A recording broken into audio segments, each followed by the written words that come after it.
Hello दोस्तों, आज की वीडियो में मैं आपको एक बहुत ही प्यारा और easy to maintain semi succulent plant kalanchoe के बारे में डिटेल में बताने वाली हूँ। जो कलांचो आप इस वक्त स्क्रीन पर देख रहे हैं, ये मेरे देसी कलांचो प्लांट है और ये कई सालों से मेरे पास है। इस बात की सबसे अच्छी बात यह है कि इसके जितने भी प्लांट्स हैं वो सब मैंने कटिंग से ग्रो किए हैं। अगर एक बार इस प्लांट की फ्लावरिंग हो जाए तो थोड़ी सी समझ और अच्छी केयर के साथ आप इसे सालों साल तक आसानी से बचा सकते हैं। कलांचो एक सेमी सक्यूलेंट प्लांट होता है। इसकी लीव्स थोड़ी मोटी होती हैं क्योंकि ये पानी लीव्स में पानी स्टोर करता है। इसी वजह से इस प्लांट को पानी की ज़रूरत बहुत कम होती है। ज़्यादा पानी देने से इसके रूट्स और ब्रांचेस गलने लगते हैं। देसी कलांचो की लीव्स हाइब्रिड कलांचो के कंपैरिजन में काफ़ी बड़ी होती हैं और इस प्लांट की फ्लावरिंग हमेशा बंचेस में होती है, जो देखने में बहुत ही सुंदर लगती है।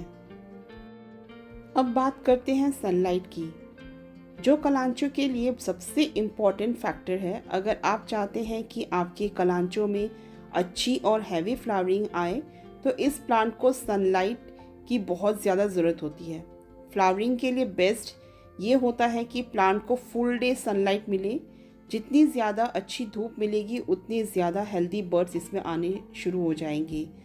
और जैसे ही इसमें बर्ड्स आने शुरू हो जाए और धीरे धीरे जब फ्लावरिंग होनी शुरू हो जाए तो आप इसे धूप सनलाइट से सेमी शेड एरिया में ले आए, ताकि इसके जब फ्लावरिंग स्टार्ट हो जाए, खिलने शुरू हो जाए, तो आपके फ्लावर्स जल्दी मुरझाए ना। इसीलिए इसको डायरेक्ट सनलाइट से बचा के रखें।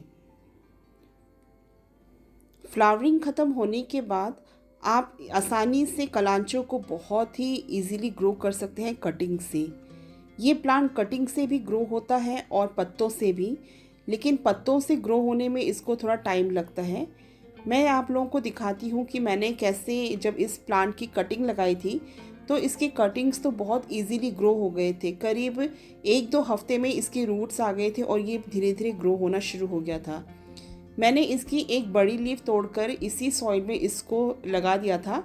तो ये देखिए कितने महीने हो गए और इसमें फ्लावरिंग भी स्टार्ट हो गई, लेकिन इसमें कोई भी नया स्प्राउट निकल के नहीं आया है।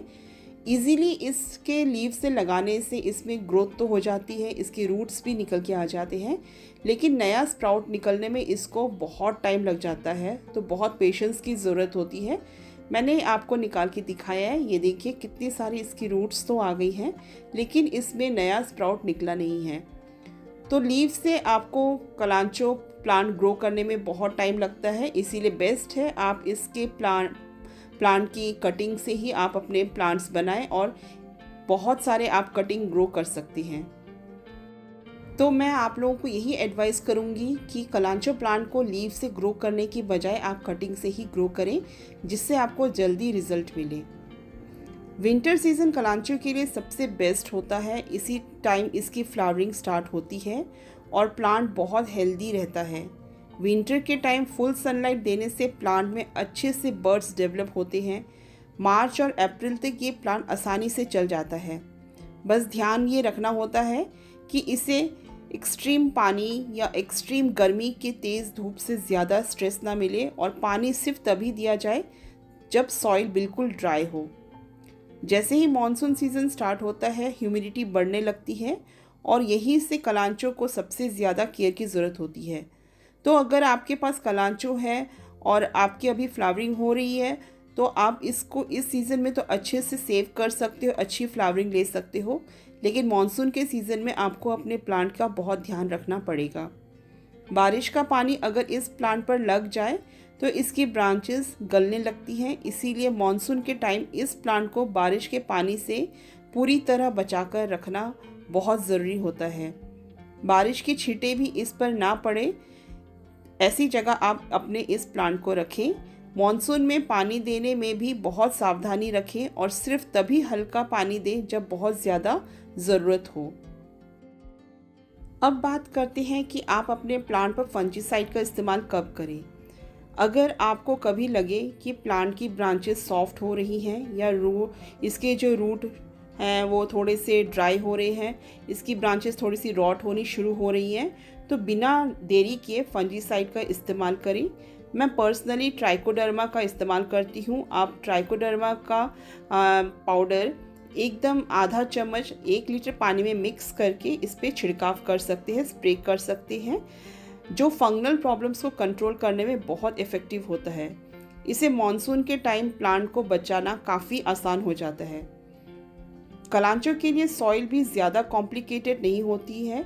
इस प्लांट को ज़्यादा खाद की बिल्कुल भी ज़रूरत नहीं होती है। नॉर्मल गार्डन सॉइल के साथ थोड़ी सी वर्मी कंपोस्ट या गोबर की खाद मिलाकर यूज़ करने से प्लांट हेल्दी रहता है और अच्छी फ्लावरिंग देता है। ज़्यादा फर्टिलाइज़र देने से प्लांट वीक हो सकता है और रॉट को रिस्क भी बढ़ जाता है, इसीलिए हमेशा लिमिटेड खाद के ही इस्तेमाल करें। आप जो देख रहे हैं ये कलांचो के प्लांट्स मैंने कटिंग से ग्रो किए हैं और इन्हें मैंने सिर्फ 4 इंच के पॉट में ही लगाए हैं। मैंने इनको छोटे पॉट्स में ही लगाना पसंद किया है। आप इन कटिंग्स को बड़े पॉट पे भी शिफ्ट कर सकते हैं, 5 इंच के पॉट में या फिर 6 इंच के पॉट में। कलांचो एक ऐसा प्लांट है जिसको आप बड़े पॉट्स में भी लगा सकते हैं, छोटे पॉट्स में भी लगा सकते हैं। इजीली ग्रो करते हैं ये प्लांट्स ऐसे पॉट्स में भी। दोस्तों, कलांचो की कटिंग अगर आप लगाना चाहते हो तो आप जब इसकी फ्लावरिंग पूरी तरह से ख़त्म हो जाती है, यानी कि कलांचो प्लांट की फ्लावरिंग अप्रैल तक चलती है, तो जब इसकी फ्लावरिंग ख़त्म हो जाए तब आप इसकी कटिंग इजीली ग्रो कर सकते हैं।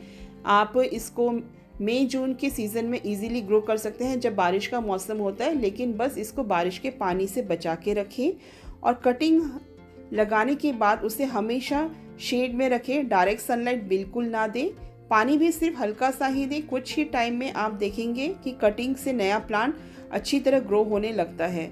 कलांचो की फ्लावरिंग जनवरी अप्रैल तक चलती रहती है और जैसे ही फ्लावरिंग ख़त्म होती है उसके बाद कटिंग आप इजीली लगा सकते हैं। और अच्छी सॉइल बनाएं, वेल ड्रेन्ड सॉइल बनाएं, जिससे जब भी आप उसमें वाटरिंग करें उसमें पानी बिल्कुल भी ना रुके, उसका पानी जो एक्स्ट्रा पानी है वो सारा बाहर निकल जाए। तो दोस्तों, ये थी देसी कलांचो प्लांट की कंप्लीट केयर, सनलाइट, पानी, सॉइल, मॉनसून प्रोटेक्शन और प्रोपोगेशन, सब कुछ डिटेल में। अगर आप एक बार सही तरीके से केयर समझ में आ जाए तो ये प्लांट आपके गार्डन को सालों सालों तक खूबसूरत फूलों से भरा रहेगा।